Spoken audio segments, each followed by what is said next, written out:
Right, evening everyone. Thank you for joining us tonight. So my name's Chris. I'm the vice chair for the Norfolk Combined Youth League, and with us tonight I've got Harry Diggins and Andy Dyke, who are from the FA.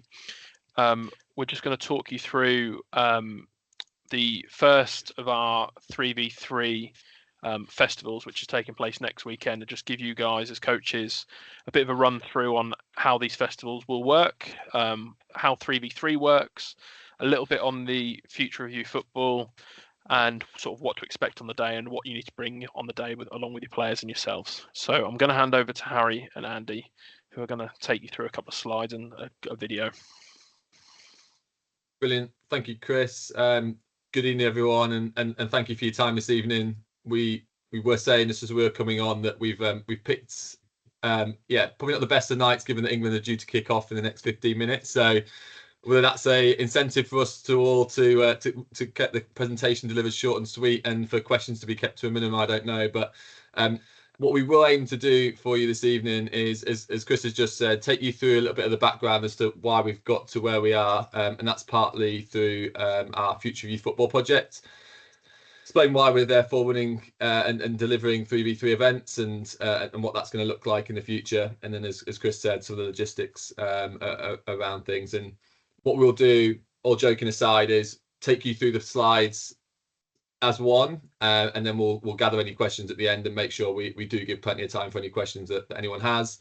They can be popped in the chat function, and we'll pick them up at the end. And if we do happen to run out of time later on, if there's too many questions, we'll endeavour to make sure we do answer anything beyond this evening. So rest assured, we're here to answer any questions as best we can, and if we can't immediately, we'll take those away and make sure that they're responded to. Just by way of a quick introduction, my name is Andy Dyke. As Chris mentioned, I'm the National Development Manager, leading on player experience across the male pathway. Harry Diggins is our National Development Manager for Solutions and Innovations, and together we've been working on this project for a little while now. I'll take you through a little bit of the background and context, and then Harry will ably step in and take you through some of the detail of the 3v3 stuff specifically. So, the Future Youth Football, you may have heard of this, you may be aware of it. It may be the first time you're hearing this. So I'll try and give you a bit of context and background as to, I guess, why we're doing this, what we've done so far, and kind of where we're moving towards. The real reason, I guess, for undertaking this piece of work is to be at the forefront of change. We're not seeing this as being a broken system that needs immediate kind of care and attention. Youth football is in a really good place generally. Kids are having a good experience of football, but this has presented us with an opportunity for the first time in over a decade to really explore how we can improve and make the game even better for the children that have the pleasure of experiencing it. For those of you that have been around for a while, you may remember back to 2010. That was the last time we had the opportunity to fully kind of explore the youth football landscape and introduce changes to the game that I think in hindsight we can reflect on as having had really positive impact. So this is kind of the next iteration. We're seeing this as an evolution of the game rather than revolution. But what we hope to be able to do through this is continue to future-proof the game. As we say, we're in a strong place, but children evolve, society changes, and we want to, commit to kind of constantly evaluating the game, innovating and refining our offer to ensure that it remains first and foremost safe and welcoming, but inclusive of all and an activity of choice for all many years into the future. We also want to provide a full and active game. We want to make sure that every child who comes along to football has the opportunity to increase their levels of engagement, the physical activity that they undertake, and really focus on their skill development and the volume of technical actions that they experience. And if we can do that, we believe we can, impact positively on improving the health of the nation. Societally, there are lots of challenges we're facing, from childhood obesity to inactivity levels on the rise, and football does a brilliant job already. And many of you are a part of this, of providing kids with a hugely engaging opportunity to be active and enjoy being active. But can we do more, and can we impact positively in that space? So this piece of work's been going on for probably the last sort of 12, 18 months, and we've been doing lots of different things, lots of work around researching best practice. So we've done lots of work to kind of consider and compare what our counterparts across Europe, for example, are doing, what other sports are doing. We've also done a series of, research and testing style kind of projects that have allowed us to explore whether that's in relation to game formats, the formats that will maximize some of those physical activity returns as best as possible. And we've also, throughout the course of the process, looked to engage with grassroots stakeholders as regular as we can to ensure that the ideas that are being fed through are from the game itself. And really where we're looking to take this is we're developing a new philosophy for youth football that will be introduced to a new youth development framework, really showcase and I guess clarify the kind of values, beliefs and goals that really underpin what we want the game to be about. A new player pathway and games program to evolve the offer to kind of maximize, increase playing time, increase variety of offer, and as a consequence of that, improved engagement and enjoyment for players. And finally, I guess we're looking as well at some of the more bread and butter elements, but how can we flex and evolve our regulations to make them flexible and more appropriate for a modern game. So that's kind of what we've been doing, and as part of that, I guess we're shifting through to what formats we believe will best provide the age appropriate offer for young children. And 3v3 is commonplace across Europe now, and it's an evolution that we want to explore in England as well. So we've been doing that over the last couple of months. We've been really privileged to work with Chris and the team at the Norfolk Combined Youth League to start to do some testing in this space. Some of your players may have been involved in some of those tests over the course of the summer, and we hope they've had a great experience of it thus far. We're continuing with that testing, and we're really excited to be able to kind of continue that process with you guys in a little over a week's time. But 3v3 is really important. We believe it presents us with an opportunity to maximize the engagement that players can have with the game. Harry will come on to some of our principles of 3v3, but we really want to maximize the number of children that can play and the available minutes that they have. We also know through the studies that we've done and the research that we've undertaken that 3v3 maximizes a child's engagement with the game. It increases the touches that they will achieve. It will increase the physical activity returns. And ultimately, when we're looking about introducing children to football in the best way possible, they want as much time on the ball. They want as much opportunity to score goals, be engaged in the game. And we believe 3v3 is a really exciting way through which to do that. So that's why we're looking at 3v3. More will become clear as Harry takes you through the next steps in terms of what the event model will look like and what we'll be sharing with you and working with you guys to deliver, and as I say, a little over a week's time. But hopefully that's a little bit of a background and context in terms of how we've got here. And as I say, Harry can now take you through some of the kind of next steps and bring to life what it'll hopefully look like on the day. Brilliant. Thanks, Andy. Yeah, absolutely. We'll kind of go through what that now really looks like. So I'm going to start with the principles of 3v3, and this is very much focused around what are the four main key areas that we see 3v3 will bring to the game, but also putting that child right at the heart of it. And the first one is really around this child has the opportunity to participate for the maximum time possible. And I guess the most interesting point here is that there are no substitutions, and that's our belief that we want children to be fit, healthy, active. We want to give them the most time possible to play. So by playing 3v3, yes, of course, if numbers allow and it's divisional by divided by the 3, then we can play that format. But there are also elements where, to avoid the substitutions with those odd numbers, we might change that format slightly, and it might be a 3 versus a 2, and it's around that development and what that looks like. So that's the first principle that we stand by, is that we want every child to have that maximum time possible on the pitch. The second point is around technical engagement, and this is, to really maximise that engagement where the players get as many touches on the ball as possible, the ball's in game for as long as possible, they're able to explore the game in the way that they want to, rather than, the game being stopped and being out of play for a number of minutes. So hopefully by doing that through an appropriate games program, we'll end up creating and developing more skillful players across this country, and giving us more opportunity that children are more comfortable with the ball at their feet, rather than potentially the minimised touches that they might currently receive in the formats that they play at the moment.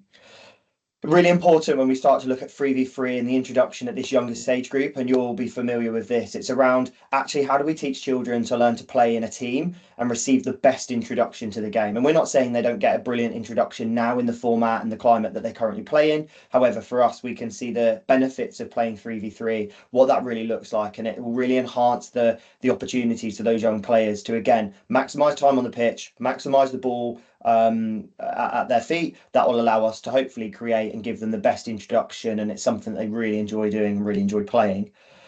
Every child's experience is around that holistic development, and that's around how can we support the child holistically to develop as a person, into a young child, from a young child into a as they move into those older ages and those teens, and stay within the game for as long as possible. And I know you'll be familiar with this, is that it's not game outcomes. It's not that we're looking for results. We're not looking for scores, and that's why they're not recorded in this the same as it would be in your current format. However, by doing it this way, hopefully by trying to add competition at the right point for those children and giving them that balance of what does competition look like in comparison to playing a round robin competition where they can just get to participate against all different players and teams, the benefits that we start to get from that. So they're really our core 4 principles that we stand by with regards to 3v3, and this will be something that we would look to bring to life at any test events or events that we're doing in the foreseeable. So the weekend that we'll be running this alongside the Norfolk Combined League,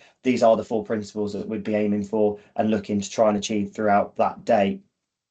So let me take you through some of the general rules of 3v3, because a lot of people will ask, well, what does it look like? How does it even work? And these are really basic rules, and very much around for us is that it's how can we simplify something and not overcomplicate. And these rules here, this page in the slide, is very much around us as adults needing to understand this more than anything. And there's a couple of things that the children will need to know, but the majority is for us. And that's the first one that you'll find is the kickoff and full-time whistle. Everything's done on a central clock, because there's a number of pitches, and we'll talk to you about the pitches and how that will work in a few slides in a moment. However, when you start to look at that, it will start and finish on a single whistle, but then we will have a double whistle to signify the getting ready. And this is something that we've tested in some events that we've done recently, just to understand what that really looks like. So before any fixture is about to start, you would hear a double whistle from the person that will probably be playing that role. It might be someone like a Chris on the day. You hear that double whistle, and then for the next time the single blown whistle would signify the start of the game, and of course the end of the game as we're used to. The games program, they'll receive 5 games that are 8 minutes long, and in between each game we'd have a break of 3 minutes, which provides us time to transition teams over and children onto new pitches, able to get them to have a break and have a drink, but also if they need to go to the toilet, we've added that time into this moment for them to be able to do that. Game management, you'll find with 3v3 that referees aren't a thing, and it's something that we want children to do and manage the game independently to themselves. And this is around that holistic development as a child. How can we support them to become better young people? How do we give them some of the skills and decision making? And don't get me wrong, it doesn't always work, and it might have to be that sometimes as adults we do need to step in and we do have to help out and try and resolve a situation. And that's really the role that I talk about of the role that we play as adults in 3v3, is that actually if we can see that something isn't being resolved with the children, then we do have to step in, because we have to think about the safeguard and the welfare and everything else that comes to that. So for us it's around when do we do it, but it's trying to get the children to resolve those issues themselves. So as long as we can, we hold away from it, see if they can resolve it, and then they step in, and we would affect the game if we needed to. The final one's fair play, which is very much something that we're all used to, but that's just a high five, a fist bump, whatever they want to do after each game, just to kind of say that moment of really enjoyed playing that 8 minutes. We'll now move on and play the next team. So like they would do in any game that we play in the current formats that we have in this country. So they're the main 4 rules that we would kind of adhere to and follow as we go through this. But that doesn't give us anything of what's on the pitch. So I'm now going to go through the 4 key playing rules that would be to 3v3. And my challenge and ask to you would be ahead of the session that you've got next weekend is, can you try and speak to your players at training? Can you share this with parents? Can you give them this next slide that I'm going to go through, a little bit of context, so those children are coming slightly prepared for what they might be experiencing on that day? We've created a video that brings those 4 rules to life, which I'll show you tonight and we can share following this evening, but it will just hopefully really bring that together and give you an idea of what that looks like. So the simplified playing rules that we have for 3v3. So first one is if we score a goal. Scoring a goal happens a number of times in this format as the pitch is smaller, there's more returns in the game, and it's a way that, you know, children can celebrate the really important parts of the game of, you know, being able to defend and score at the same time. However, what happens when that goal happens? So team scores, they must retreat to their own goal and they must then touch their own goal, and I'll show you that in the video shortly of what that really looks like. But the team that just conceded, they can restart the game whenever they like, as soon as they like, with a pass in or a dribble in from their own goal line. So you don't have to go to the halfway line, don't have to wait for the referees to blow the whistle to restart the game. We want the games to start as quickly as they can. We really want those technical returns and that game to start playing, and again, children getting the maximum time they possibly could. The only rule that we have within scoring a goal is that you can't score from your own half. We found this in a lot of test studies that we've done, that, you know, children soon latch on to the idea that, oh, I don't have to move that far, and if everyone's higher up the pitch, I'll just play a longer shot or a pass and that might go in. So that's the only rule that we've really added from that. You can't actually score from your own half and what that looks like. Any fouls that we have in the game are indirect, so that just takes away all of the concerns and worries of, is it indirect, is it a direct free kick, is it a penalty? Everything on the pitch is indirect. Again, it can be taken for the children as choice as a passing or a dribbling, and you know, that then signifies it. So if the child decides to dribble it in, that would then be classed as the game restarting, and that child could then score from that goal, or from that opportunity. Or if they make it as a pass in, then obviously that would be like a normal indirect free kick that we'd all traditionally be used to. The passing and dribbling goes off the side of the pitch. Traditionally in the game, we see throw-ins. Again, we want the ball down on the floor. We want the game to restart as quickly as they possibly can. So again, it's their choice whether they want to pass or dribble in. And then the same for corner and goal kicks. Again, they have that flexibility and freedom to choose if the decision's right to pass the ball in or dribble the ball in. The only rule that we have with goal kicks is that it's something that, again, these children will be used to, is that retreating to the halfway line. So it's just giving that space for that team that's got the goal kick to build up the pitch and give them that opportunity to gain some space within that. So the only rule that we add for goal kicks. So they are the 4 simplified rules. We've tried them. We've seen how this works, and you know, yes, week 1, it might find that these rules don't stick that well and it's a little bit confusing for them, and we might have to support them a little bit more as adults. But by week 2, 3, 4, as you move through the process, you'll start to see those children really react to it. But I can't stress enough that if there is an opportunity to try this in training, give them the idea of it, you know, try and show them what some of these 4 rules are as it brings in, that will just help those children go through that transition and process. So I'm going to pause and play a quick video which just brings to life those 4 rules. And as I said, we'll share this video, we'll share these slides with you after, so you can take this away and really understand what that looks like.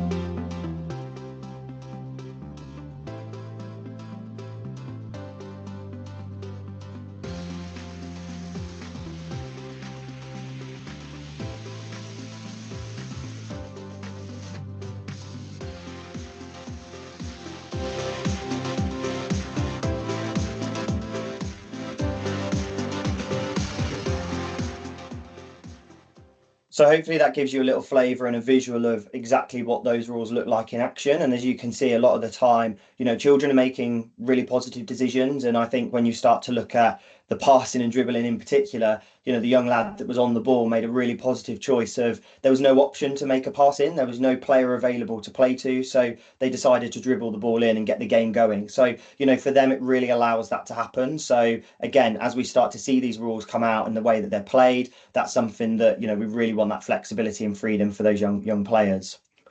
So what's the role of the adult, and what does that really look like from our side? So there's 3 really main roles for adults as part of 3v3. And the first one I'll talk about is the pitch coordinators. So pitch coordinators are there to provide positive and supportive encouragement to all of the players.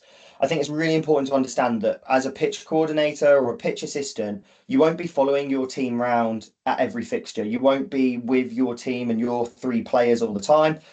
You may have players on your pitch or two, lots of teams that you don't even know who their names are of those children. And that's the whole point of this process. And I'll show you the methodology in a second of how that works and how we rotate players and where we stand as adults. But it's really important that we play the role of giving every child there on that day the best experience possible. I'm not worried about who wins and loses. I'm worried about the children being on the pitch for the maximum amount of time, for children to have the maximum technical outcomes they possibly can, and we're giving them the best introduction we possibly can to the game. So for us, it's really important that as a group of coaches, we take away that coach element of coaching children, and we're there to support them facilitate an activity that they're currently doing. The coordinator will oversee the running of 2 pitches, and you will be responsible to oversee 2 pitches worth of delivery of games. So you have 2 teams on each pitch, and making sure that each time that the game is about to restart after a break or at the start of the first fixture, you just got to make sure that you've got 4 teams across your 2 pitches ready to play a game of football. So 2 teams on each pitch ready to go.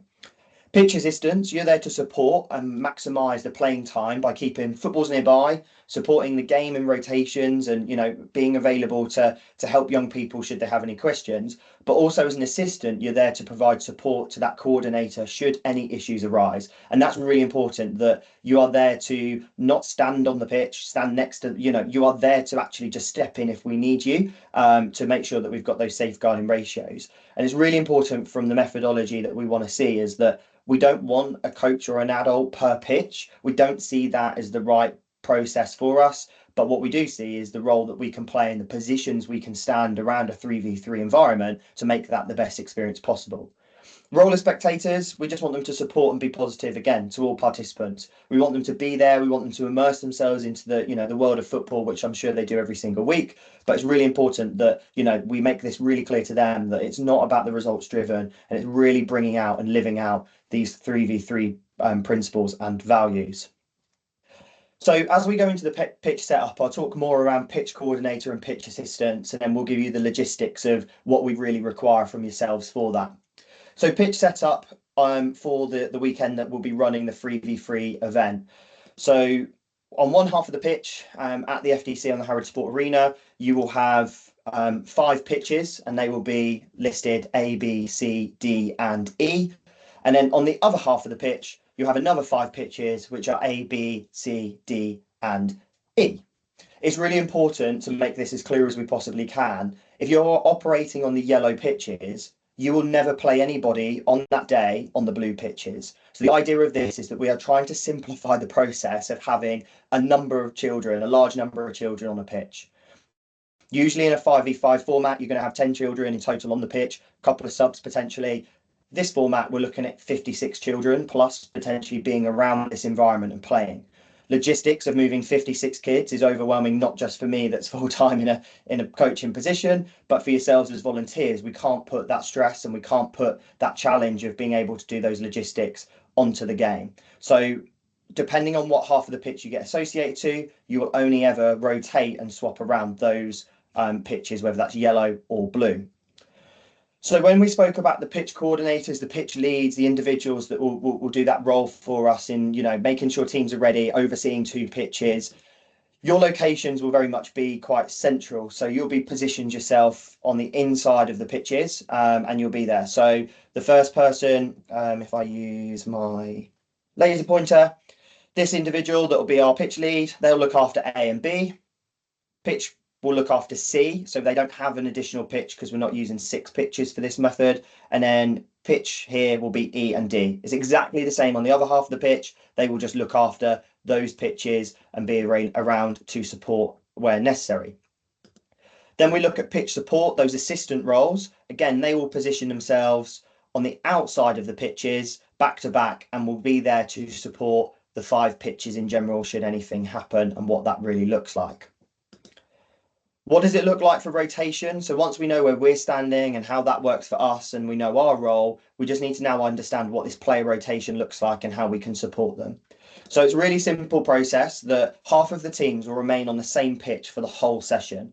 the other half of the pitch will move around in a clockwise direction. So if I was to start on pitch A and I was a team that's not staying on pitch A for the duration of the day, my movements will be going to B, C, D, and E.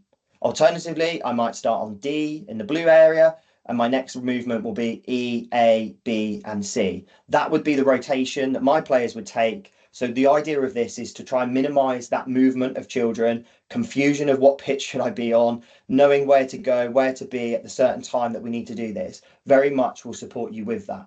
The pitch coordinator, you'll be responsible for facilitating that movement. So those individuals that are there to coordinate the pitches, you will be there to make sure, one, you've got two teams that remain on your two pitches, or your one pitch if you're looking after pitch C.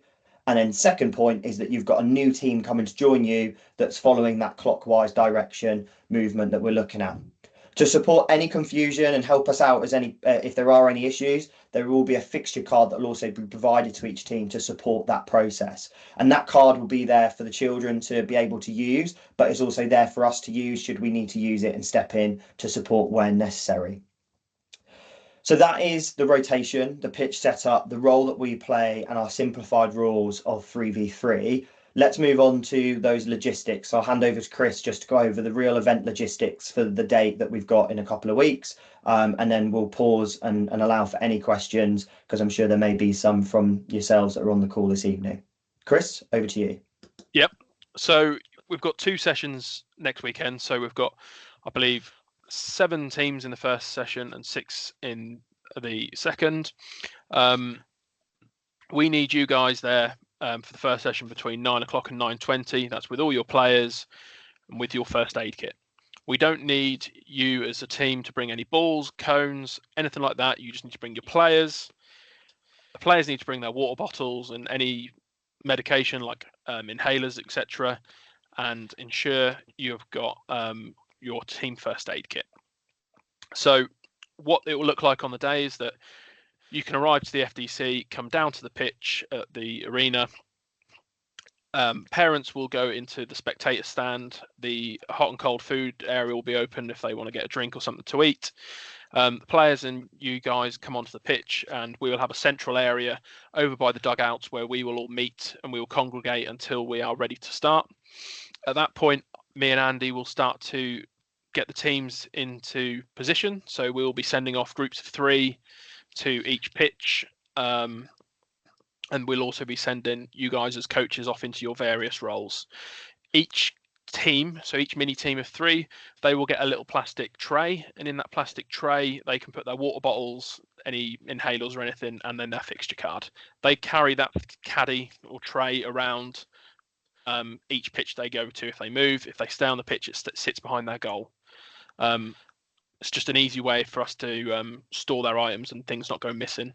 When we done the test events, we had piles of bottles all over the place, and it was a bit like a lost and found session at the end of the day. So, as Harry said, it's a round robin format. So we're playing 5 games, 8 minutes long, and a 3-minute gap between them. There will be the current maths is that there's 59 players in one session and 57 in the other. That may well change between now and next Saturday. But what we're going to ask you to do is just complete a quick form before next Wednesday to try and help us plan where possible, so we know how many pitches we're laying out, etc., to make sure that we're covered. And in that, we're just going to ask how many players are you intending to bring, and we may have to make what we're calling some super teams up. So if we've got an odd number of players from one club and an even number from another, we may well combine them to make either a 2v2 or a 3v3. So there could be, for example, a player from Jackie's Fakenham team, a player from Horsford, and a player from Dereham Saints, for example, all combined together, just so we're making sure everyone gets as much playing time as possible. What we'll do after this event, so obviously this is recorded, so we will send out this video, the slideshow, and Harry's video, as well as a link to the form for you guys to complete, and any actions that need to be done ahead of next weekend. But hopefully that's relatively simple. Real. Thanks, Chris. I think it's appropriate time for us to probably pause and ask if there are any questions. So I'm not sure if there's been anything in the chat whilst I've been sharing. I can only see one person on my screen with it sharing, but I'm happy for people to come off mute, put their hands up, like, ask the questions. We are here now to try and support you as much as possible. So whether it's a direct question around logistics towards Chris, or whether it's more around the 3v3 element, the rules, the things we've just gone through, like, more than happy for you to, come off mute and ask those questions if you have them.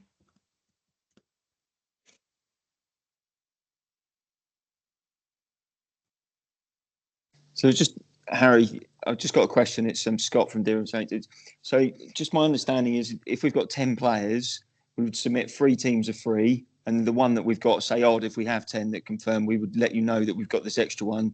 And then you would sort out the additional one. Because the main thing for us is we have 10 each week that confirm. And so what I want to do is, obviously, when I speak to parents, I want to say, yeah, all 10 can go and we're going to guarantee they're all going to get game time. Yeah. Absolutely. And that's what 3v3 is there to do, is that we want it to give maximum game time for every child. So all I would say for you, Scott, there is to challenge yourself to think about who's the most appropriate child to be that 1, or who's the most appropriate child to potentially be that 2. So it might be that you've got 11 children come in, someone else might be on the call with that instance, and it's very much around, well, actually, who would be the best individual to go into that environment? So putting someone that might be socially quite shy, quite quiet individual, and that they wouldn't thrive in that situation, they might not be the best person that you'd put forward to be that on their own. However, there may be some individuals you've got, and I've met plenty of 6-7-year-olds in my time that, just want to talk to you, they want to be your best mate, and it's then, okay, well, actually they might be the most appropriate person to pair up. So, technically, how can we help them, but not setting them up to fail, and, trying to create that environment that they enjoy the day as well. But that also does give us the flexibility that we're not saying that that child will play in that team of 3 for the whole time, for the 5 games. It can be that we could swap that child out halfway through, so they get to play with somebody else, but then they might get that exposure to play with some players from their own club.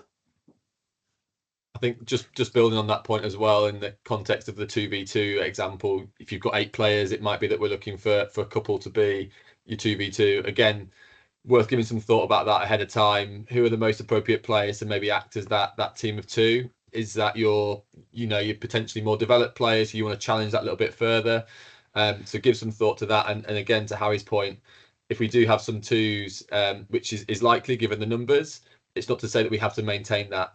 During the test events, we were, seeing really proactive work from pitch coordinators in going partway through a game, simply taking a team member from the team of 3, switching them over to make the 3v2 overload on the other side, and then actually getting to the end of the game and just simply asking the player who made the switch whether they'd like to stay with their new team that they've just joined, or they'd like to kind of go back to their original team, just to kind of allow for that kind of mixing up and so on. The focus is on players' engagement, maximising their time in the game. I think, going back to your example, all 10 players who'd normally be having to kind of work out the maths of, right, how do I get each of them the right amount of game time?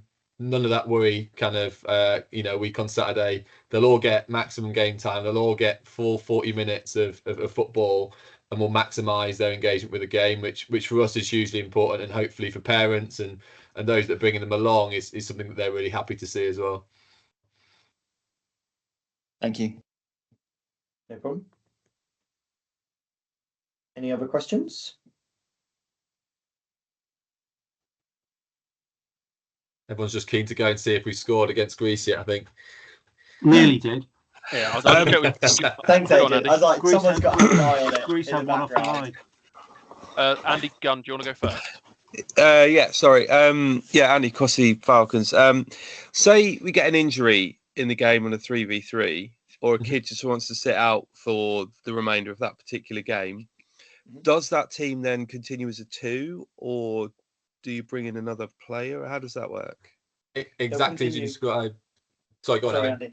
I was going to say, yeah, they'd continue as a 2. So it's exactly as what you've just said there. We had that instance with some of the test events we've done. That child would sit out because that's their own choice, or they're injured, they physically can't play. We would support them. We would do whatever we needed to, as we normally would. And yeah, it'd just be that choice of that child is that they just don't play, and that team carries on as a 2.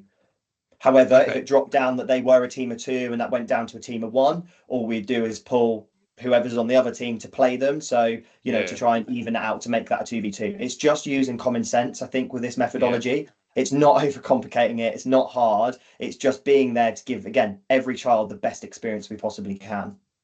Cool. Thank you. No worries. Good question, though. I think just before we take the next question as well, this is still part of our testing process. So there will be points where we don't have the complete answer.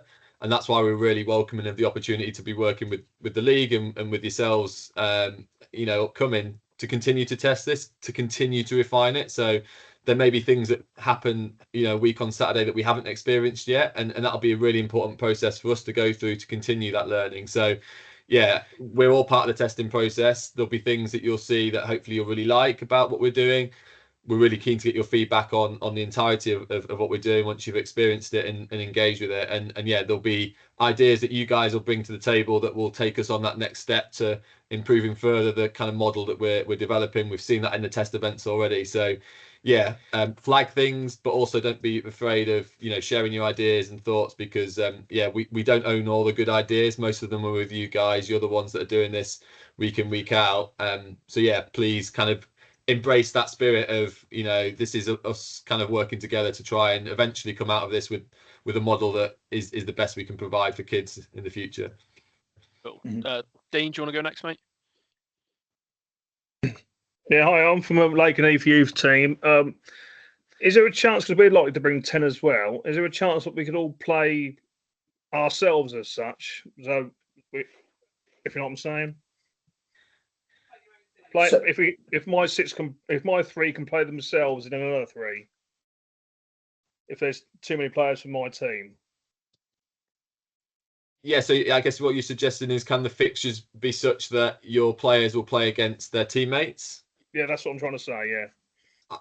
I mean, I think as Harry described, there will be the two halves of the pitches. I guess it can be looked to be accommodated by that all players are on the same kind of half of a pitch. There's elements of that we can certainly look at. I think what we've experienced so far is that kids are pretty flexible. They're quite comfortable playing against new people. In fact, one of the benefits that brings for children is variety of opposition, from going from somebody who's maybe physically more developed, but and therefore presents a different type of challenge to someone who's more technically gifted and faster paced. So having a variety of people that they're playing against, different to maybe what they're used to experiencing in training, can be really positive for their development. But yeah, if it's helpful for groups to be kind of on the same pitch, I'm sure that can be looked at.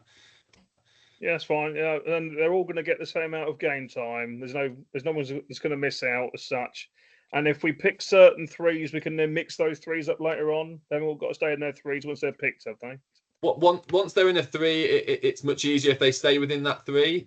There may be scenarios, as Harry described, where there's a need to switch the odd player around to kind of cover off an injury, or if there's a two that's been playing as a two for, say, the first three fixtures, we might want to give them a bit of a break by shifting them to become a three and so on. But yeah, generally the intent is that for that particular Saturday, for those 5 games, those 3 will stay as a 3 for the full 5 fixtures. Everyone will get the full 5 fixtures, the full 8 minutes, the full 40 minutes in total. Once this becomes more commonplace, obviously week by week you might change the 3. So week 1 you might have 3 that play together. The following week you might mix them up and put them across different teams. We don't want this to become really rigid, that you're having to, at the beginning of the season, decide your 3v3 teams that are going to play through till the end of the season. That's not what this is about. But on the day, we'd be looking for some consistency in this particular event. Thank you. Welcome. No worries. Good question. Cool. Adrian? Oh, yeah. Hi, Adi from Wyndham Hawks here. My question's around the pitch coordinator and the pitch assistant. Are you asking for 2 coaches from the team to turn up to do both them roles? Yes. So Yeah. in an instance of ratios that we should be following for this age group, it would be 1 to 6 children. So Right. it should be 1 adult to 6 kids. So if you had 12 children, you're having 2 coaches. If you've got 10 children, as most people have articulated on the call, then again, you should have 2 adults that are involved. So ideally, you'd bring 2 coaches, and it would just be putting 1 coach as the coordinator, 1 coach as the assistant, and then we'd then obviously put them in the roles that they need to be on the day. Yeah, because at the minute we're in a situation where I am the only coach for the under-7s at the minute, because the guy who's Okay. doing it with me has decided to pack it in. So it's Okay. just me. So Is that across both So- squads or just the one? Because you've got 2 squads, the Falcons and the Hawks. I don't know what the Falcons are doing. Right, okay. Because the Falcons are there as well on the day. I've been led to believe that they're not.